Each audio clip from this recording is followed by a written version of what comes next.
Hey, what's up guys? So ayan, dumating na yung aking order na G5 bullet. So ayan, box natin. So okay. So i-set up ko to later, maybe bukas. So mamaya paalala. Now i-unbox muna natin. So in-order ko to sa sa Lazada, mga lodi.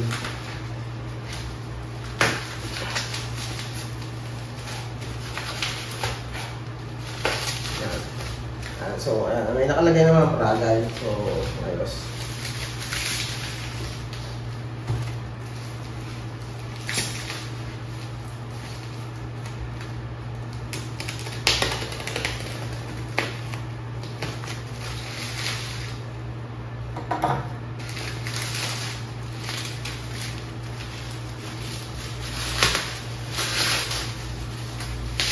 Yan, so secured with mga lodi, may warranty notify ship immediately. Yan. So yan, may mga warning, ayos. This carton has been sealed with security tape. Yan. If seal is broken, contents check contents before acceptance. So yan, all good naman mga lodi. So open na natin.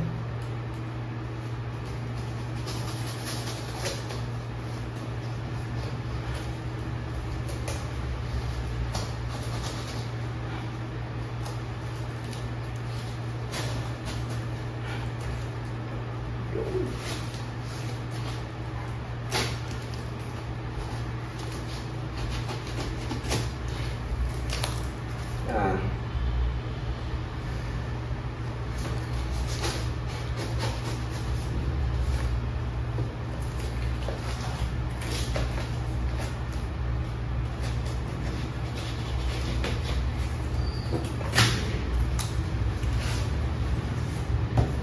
Yeah, so meron siyang warranty mga lodi.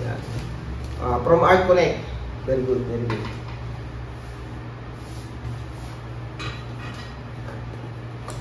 So ayan yung kanyang itsura. So magaan lang siya. So ang alam ko mabigat yung nito, yung G4 na counterpart tsaka yung 4K. So ito ay 2K lang. So ayan, Unify Protect. Box natin. Yung seal tape. Peel here. So ayan siya, malagi.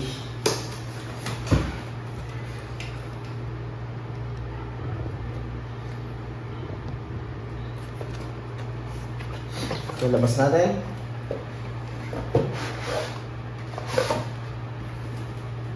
So ayun, may manual sa loob.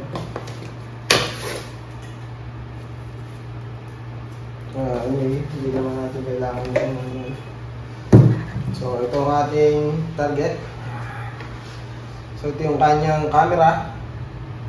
So ayan, metal yung kanyang mounting. Tapos meron siyang plastic pa na cover. Then G5, ayan, G5.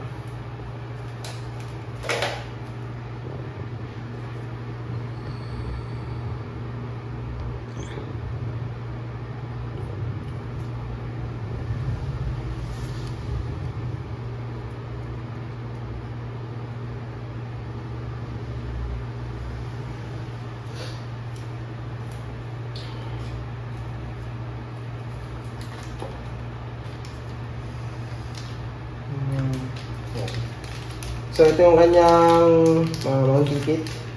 Ito yung kanyang dito, kanyang arm. So polycarbonate ito, alam ko. Ito ay metal o painted lang. Metal mga lodi. Metal. So, itong plastic, polycarbonate. So ito yung kanyang overall na So, i-set up natin.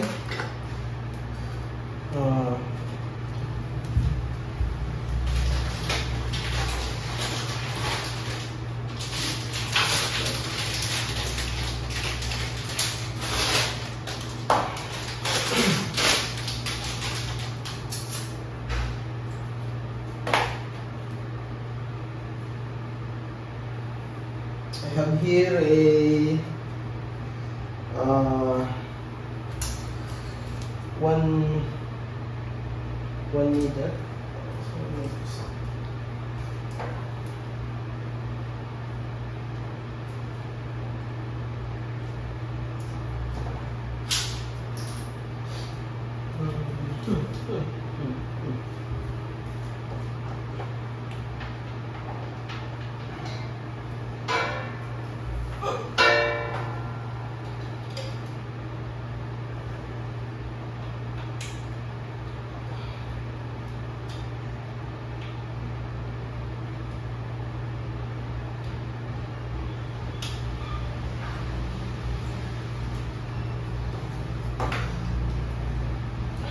Ayan. So, hindi ko muna tatanggalin pero i-adaptin muna natin para ma-testing natin. Ayan. So,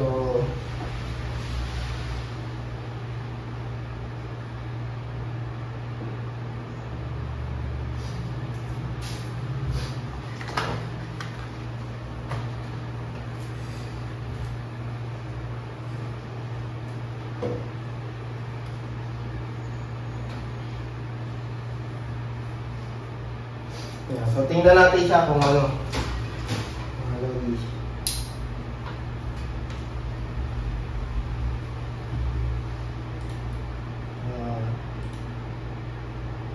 Oops. So ayan, hindi siya nagpa-power kasi nalimutan ko, wala nga palang POI supply yun. So ang problem natin is switch port ko siya i-connect.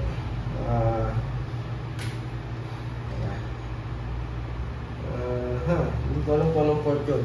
So guess lang natin kung alin.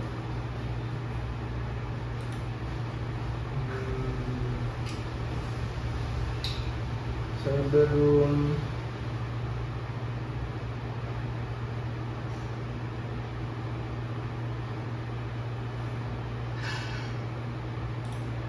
This one. Yeah.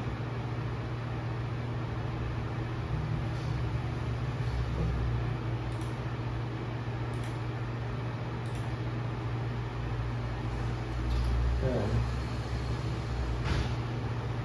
So meron ako dito dalawa na POE.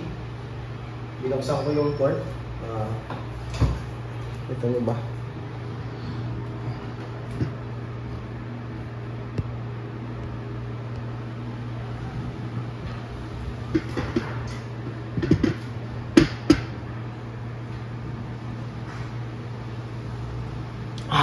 Okay. So ayan. Taga lang mga lodi. Tap ko muna to para mas okay, mas safe.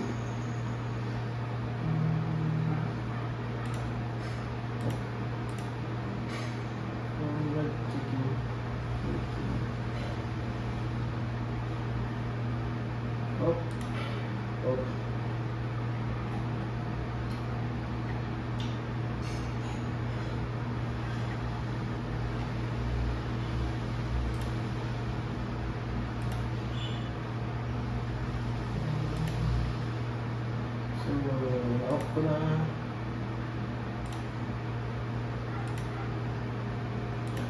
Validate ko na. Ulitin yung position niya mga lodi.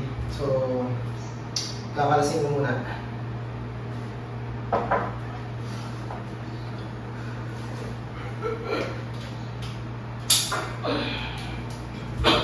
Dito ko na lang isasaksak para sigurado.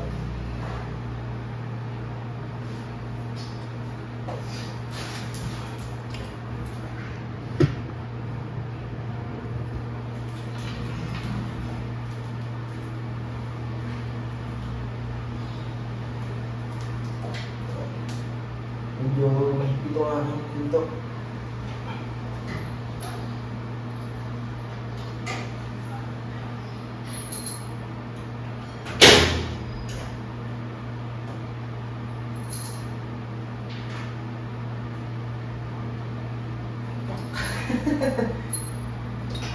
Ayan, so mga lodi, kaya mahirap itong buksan kasi nilagyan ko ito ng ano din yung magnet. Ayan.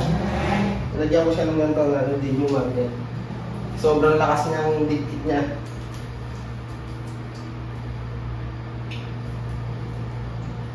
So, active yung ating yung wall, gumagana. So, tanggalin na natin yan. Testing natin ito.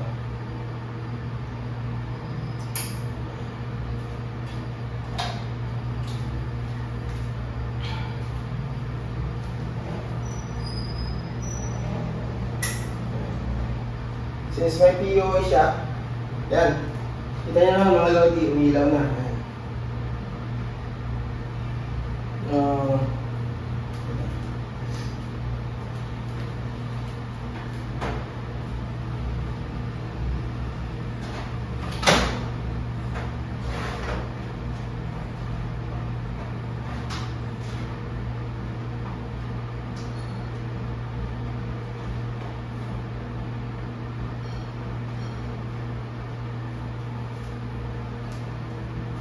So, kita niyo ba siya mga lodi? Yun, doon ko siya nilagay sa taas. In-hardwired ko muna ng mga lodi for setup. So, ayan, umilaw na kanina yan. Na-detect na. Pero hindi pa siya na-detect for adoption. Alright, ayan. So, ayan, what's up mga lodi? Ayan, so, na-solve ko na yung kanyang problem, yung hindi niya makita yung kanyang NVR. So ayan. So currently, ayan, inad ko muna siya sa aking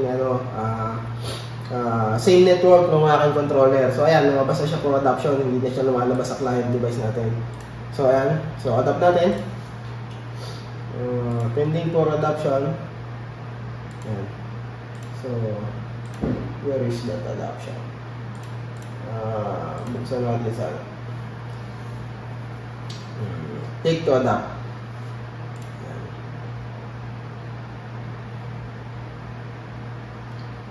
So,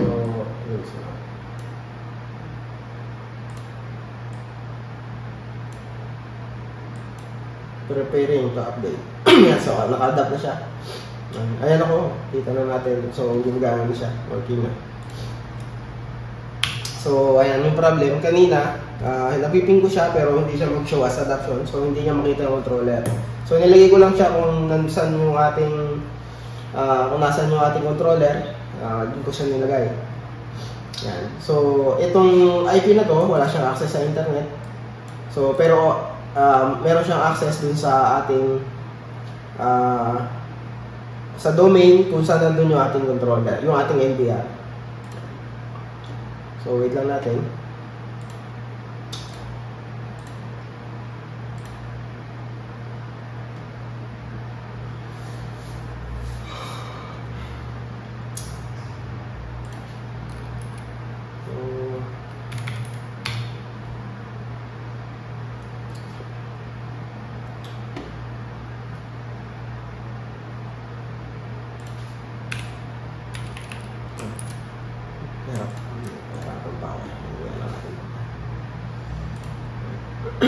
Yeah, so currently active siya as G5 bullet. So na-detect niya na yung kanya sarili.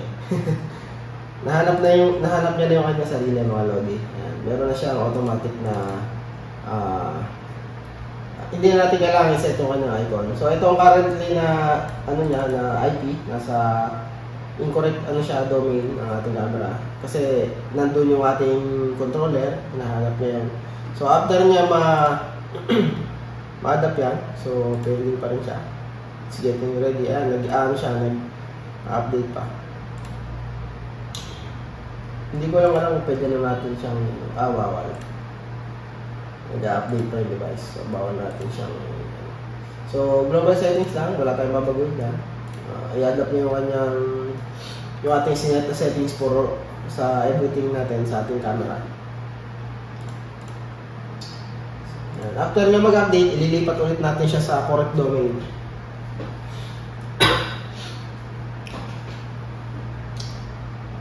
Tsaka ko na gagawin yung ating network tour.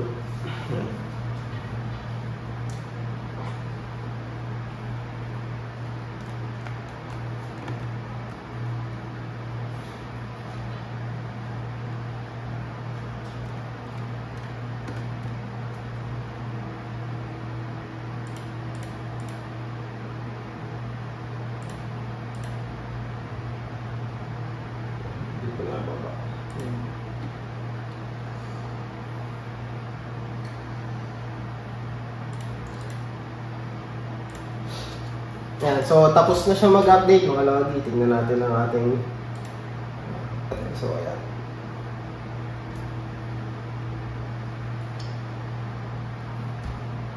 Ayos na. So tingnan natin kung may volume. So ang ating detection, naka-always, event only, smart detection. So naka-max frame rate, so hindi natin siya ilo-lower para syempre ma-utilize natin yung kanyang capability. So ayan, since okay na siya, ready na for adoption, pwede na natin siyang ilipat sa correct network. So ayan. So currently, delayed siya sa admin profile, pero dapat siya ay nasa correct profile sa camera. So dapat lilipat siya ng IP. So yung pa-device at mag-adapt siya for IP. Pag hindi, ipo-force natin yung restart. Oh, yan, wala na siya.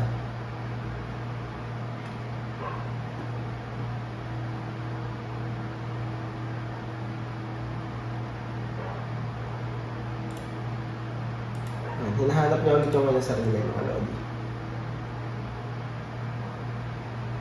Nasa mga IP ko siya. Offline. So wait lang natin na mag-online ulit.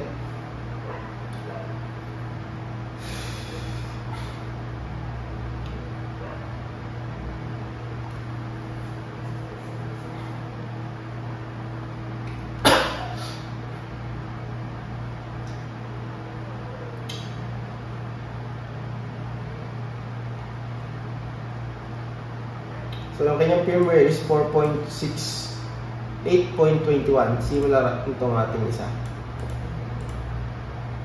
Yung ating nasa garahe. So medyo matagal siya mag-ano. Lumipat ng IP. So gawin natin. Ito, online na siya. Show natin. Offline pa rin mga lodi. So ayan. So, since offline pa rin siya, hindi siya nag-online, force natin yung ating restart. Meron siyang power.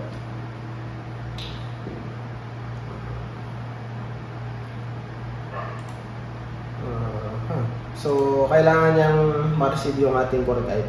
Ipo-force ko na lang para mag-ano siya. Kumuha ng bagong IP.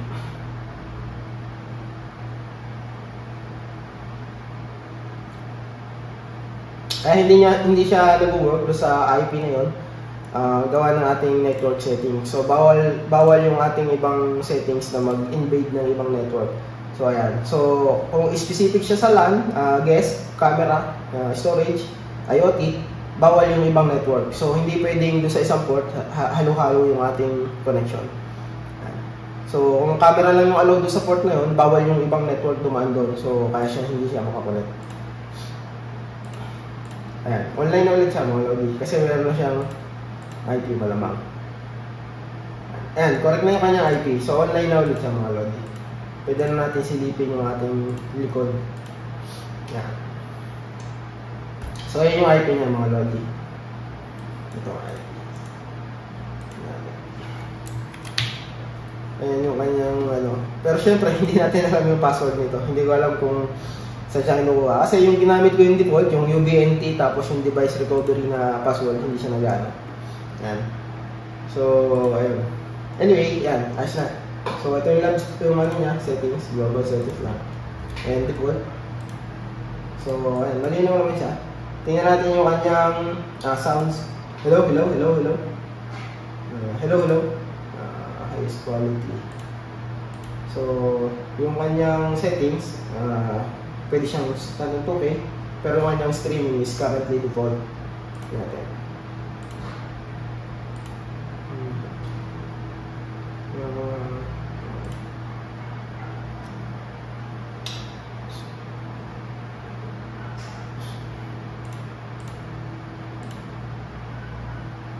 Recording settings.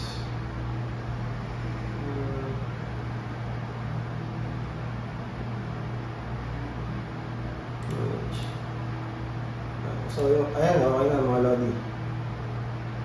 So, sa live view natin, dalawa. Ito yung playback. Ating playback ay high quality HQ. Mute sound. Try kong magsalita. Hello. Yeah. So, working magabi. Pero ang alam ko dito ay hindi siya two-way. So, wala siyang, hindi katulad ng dome na two-way.